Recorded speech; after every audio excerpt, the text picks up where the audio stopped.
الحمد لله وكفى وسلام على عباده الذين اصطفى أما بعد فأعوذ بالله من الشيطان الرجيم بسم الله الرحمن الرحيم فبما رحمة من الله لنت لهم ولو كنت فظا غليظ القلب لانفضوا من حولك فاعف عنهم واستغفر لهم وشاورهم في الأمر فإذا عزمت فتوكل على الله إن الله يحب المتوكلين صدق الله العظيم. محترم حضرات، یہ سورہ آل عمران کی ایک آیت ہے جس کے بارے میں گزشتہ کل کچھ باتیں عرض کی گئی. اس میں اللہ تعالیٰ نے حضور پاک صلی اللہ علیہ وسلم کو خطاب کر کے فرمایا کہ جن صحابہ سے بھول ہو گئی یا خطا ہو گئی آپ ان کو معاف کر دیجئے اور ان کے لیے استغفار کیجئے.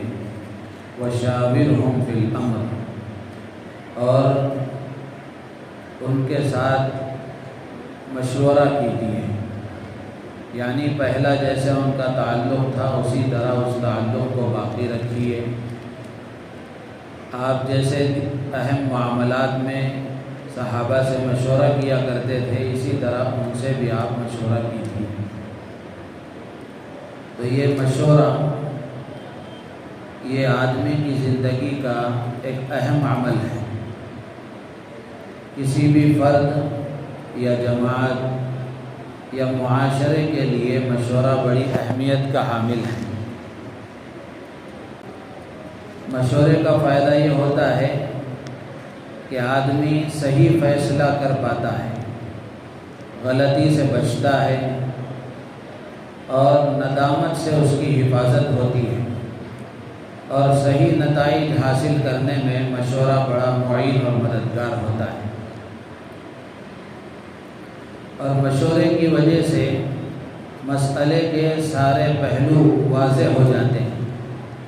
آدمی تنہا کسی چیز کو سوچے، چند افراد کو لے کر کسی کے بارے میں سوچے، کسی چیز کے بارے میں، تو ظاہر سی بات ہے کہ تنہا سوچنے میں اور چند افراد کو لے کر سوچنے میں فرق ہے. تو مشورے کی وجہ سے مسئلے کے سارے پہلو واضح ہو جاتے ہیں اور آدمی صحیح فیصلے تک پہنچتا ہے اور اچھے نتائج حاصل کرنے کے لیے راہ ہموار ہو جاتی ہے. اسی لیے اللہ تعالیٰ نے حضور پاک صلی اللہ علیہ وسلم کو حکم دیا، باوجود یہ کہ آپ پر وحی آتی تھی، آپ کے لیے مشورے کی کوئی ضرورت نہیں تھی، لیکن اس کے باوجود اس کی اہمیت کو بتانے کے لیے اللہ تعالیٰ نے حضور پاک صلی اللہ علیہ وسلم کو بھی اس کا حکم دیا. اور ایمان والوں کے اوصاف قرآن میں بیان فرمائے گئے ہیں مختلف جگہوں پر. ایک صفت اللہ نے یہ بھی بیان فرمائی کہ وَأَمْرُهُمْ شُورَىٰ بَيْنَهُمْ، کہ ان کے معاملات آپس کے مشورے سے طے ہوتے ہیں، کہ یہ آپس میں مشورے سے اپنے معاملات کو حل کرتے ہیں. تو مشورے کی وجہ سے آدمی ندامت سے بچ جاتا ہے. اللہ کے نبی علیہ السلام نے حدیث میں ارشاد فرمایا، طبرانی کی روایت ہے، ما خاب من استخار ولا ندم من استشار، کہ جو آدمی مشورہ کرتا ہے وہ شرمندہ نہیں ہوتا.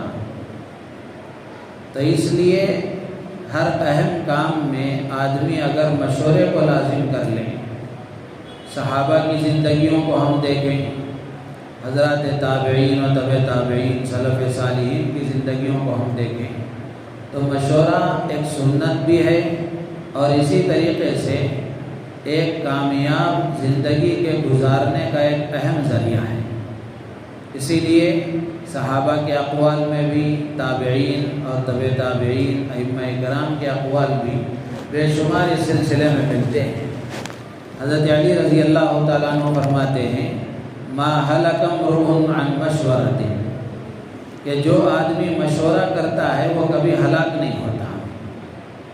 اسی طرح حضرت عبداللہ ابن مسعود رضی اللہ تعالیٰ عنہ کا ملفوظ ہے، فرماتے ہیں المستشیر علی طریق السلامتی والمستغنی عن المشورۃ علی طریق الندامتی، کہ جو آدمی مشورہ کرتا ہے، مشورہ کرنے والا سلامتی کے راستے پر ہے، اور مشورے سے بے نیازی برتنے والا، اپنی رائے پر اڑ جانے والا، یہ ندامت اور شرمندگی کے راستے پر ہے۔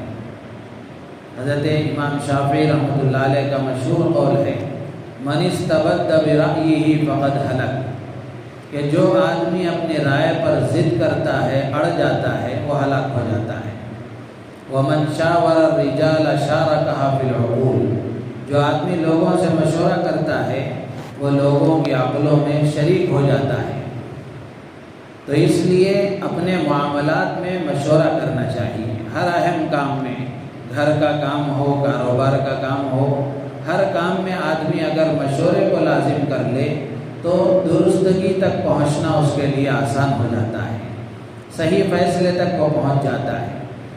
گھر کے معاملات میں گھر کی عورتوں سے بھی مشورہ کرنا چاہیے، عورتوں کو ذمہ دار اگرچہ نہیں بنانا چاہیے، ورنہ ان کی رائے لی جا سکتی ہے، ان سے مشورہ لیا جا سکتا ہے، اس لیے کہ سیرت میں ہمیں یہ بات ملتی ہے کہ اللہ کے نبی علیہ السلام نے ایک عورت کی رائے پر عمل فرمایا، جس کے نتیجے میں ایک بڑا مسئلہ حل ہو گیا۔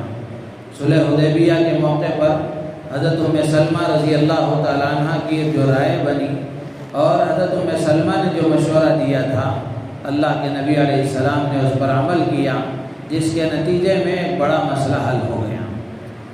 بلکہ ماہرین نفسیات تو یہاں تک کہتے ہیں کہ بچوں سے، چھوٹے بچوں سے بھی رائے لینا چاہیے ان کے کاموں کے سلسلے میں۔ مثال کے طور پر آپ ان کو کوئی چیز دلا رہے ہیں، کپڑے وغیرہ، کھانے کی چیزیں، تو بچے سے پوچھیں کہ آپ کون سا لینا پسند کریں گے، یہ لیں گے، یہ لیں گے، یہ لیں گے۔ تو ماہرین نفسیات یہ کہتے ہیں کہ بچوں سے مشورہ اور بچوں سے رائے لینے سے ان کے اندر خود اعتمادی پیدا ہوتی ہے، کانفیڈنس پیدا ہوتا ہے، خود اعتمادی پیدا ہوتی ہے۔ تو یہ بھی اہم چیز ہے۔ لیکن سب سے جو اہم بات ہے وہ یہ کہ سوال یہ پیدا ہوتا ہے کہ مشورہ کا اہل کون ہے اور کیسے لوگوں کے ساتھ مشورہ کیا جانا چاہیے۔ تو قاضی ابو الحسن بصری رحمۃ اللہ علیہ، ان کی ایک کتاب ہے ادب الدین، ادب الدنیا والدین، تو اس میں انہوں نے لکھا ہے کہ جس سے مشورہ لیا جائے کسی اہم کام کے معاملے میں، جس سے مشورہ لیا جائے اس کے اندر 5 خصلتیں ہونا چاہیے۔ سب سے پہلی بات تو یہ ہے کہ وہ تجربہ کار ہو، تجربہ کار ہو، جس کام کے بارے میں آپ مشورہ کر رہے ہیں وہ اس چیز کی گہرائی تک پہنچنے والا ہو، اس کا تجربہ رکھتا ہو۔ مثال کے طور پر آپ کی طبیعت خراب ہے، آپ کسی انجینئر سے مشورہ کریں گے تو وہ کیا مشورہ دے گا؟ تو جو جس چیز کا ماہر اور تجربہ کار ہے اس سے مشورہ کرنا چاہیے۔ یہیں رک کر ایک بات یہ بھی ذہن میں آئی کہ دین کے معاملے میں اور شریعت کے معاملے میں علماء سے رجوع ہونا چاہیے، علماء سے رجوع ہونا چاہیے، علماء سے مسائل معلوم کرنے چاہیے۔ آج جو ایک قسم کی وبا پھیلی ہوئی ہے کہ لوگ سوشل میڈیا سے مسئلہ معلوم کرتے ہیں، یوٹیوب سے، فیس بک سے اور پتہ نہیں کن کن چیزوں سے۔ اب ظاہر سی بات ہے کہ سوشل میڈیا پر رد و یابس، صحیح غلط ہر طرح کی چیزیں ہیں، بلکہ تحقیق کرنے والے نے تو یہاں تک کیا ہے کہ اسلام کے نام پر یہود و نصارہ کے ہزاروں ویب سائٹس ہیں، ہزاروں چینل ہیں جو چلا رہے ہیں، اچھی چکنی چپٹی باتیں بہت سارے لوگ کرتے ہیں۔ تو سوشل میڈیا کے ذریعے سے اور غیر تحقیقی طور پر دین سیکھنے والے ہمیشہ فتنے میں ہیں۔ تو اس لیے علم کو علماء کی صحبتوں سے حاصل کرنا چاہیے، علماء کی خدمت میں جا کر ان سے معلوم کرنا چاہیے، انجینئروں سے یا پھر سوشل میڈیا کے مفتیوں سے اگر پوچھیں گے تو یقیناً کہیں نہ کہیں فتنے کا شکار ہو جائیں گے۔ اور اس وقت میں بہت سارے فتنے ہیں جن فتنوں میں بہت سارے لوگ مبتلا ہیں۔ تو اس لیے مشورے کی بات آئی تو ایک بات یہ بھی ذہن میں آئی، اس لیے میں نے عرض کر دی۔ تو پہلی بات یہ ہے کہ آدمی تجربہ کار ہو، اور دوسری بات یہ ہے کہ وہ دیندار اور متقی پرہیزگار ہو۔ اللہ کے نبی علیہ السلام نے فرمایا کہ جو آدمی کسی کام کا ارادہ کرے اور پھر کسی سچے پکے دیندار متقی پرہیزگار سے اس میں مشورہ کرے تو توفیق خداوندی، اللہ کی توفیق اس کو بہترین امور کی طرف لے جائے گی، رہبری ہوگی اس کی۔ تو اس لیے تجربے کے ساتھ ساتھ دینداری کا بھی بڑا دخل ہوتا ہے۔ مثال کے طور پر ایک چیز کے بارے میں آپ کو مشورہ کرنا ہے، ایک آدمی دیندار ہے اور ایک بے دین ہے، تجربہ دونوں کے پاس ہے، تو آدمی کو دیندار کو ترجیح دینا چاہیے، اس لیے کہ اس کے دینداری کا بھی اثر ہوتا ہے۔ اسی طرح تیسری چیز یہ ہے کہ جس سے مشورہ لیا جا رہا ہے، مشورہ دینے والا ہمدرد اور خیر خواہ ہو، اس کا دل حسد سے، کینے سے، بغض سے، عداوت سے، جلن سے، اس سے پاک ہو۔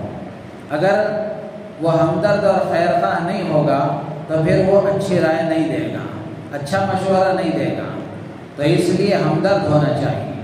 اور چوتھی بات یہ ہے کہ جس سے مشورہ لیا جا رہا ہے وہ کسی غم میں مبتلا نہ ہو، کسی پریشانی میں مبتلا نہ ہو۔ جو خود غم کا شکار ہے، جو خود ٹینشن میں ہے، وہ آپ کا کیا مسئلہ حل کرے گا؟